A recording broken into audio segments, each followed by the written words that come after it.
Assalamu alaikum. Come with me. Let's make 250 pieces of puff puff. So I start by adding 16 cups of flour, 4 cups of sugar, 2 tablespoons of salt, and half cup of yeast.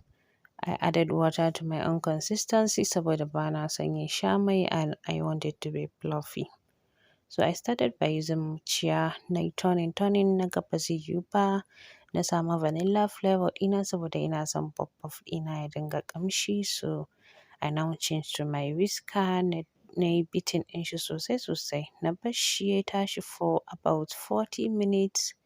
Sannan ga yi nan look, see how it looks fluffy. Na ɗan bubbuga shi na sa mai na yi zafi.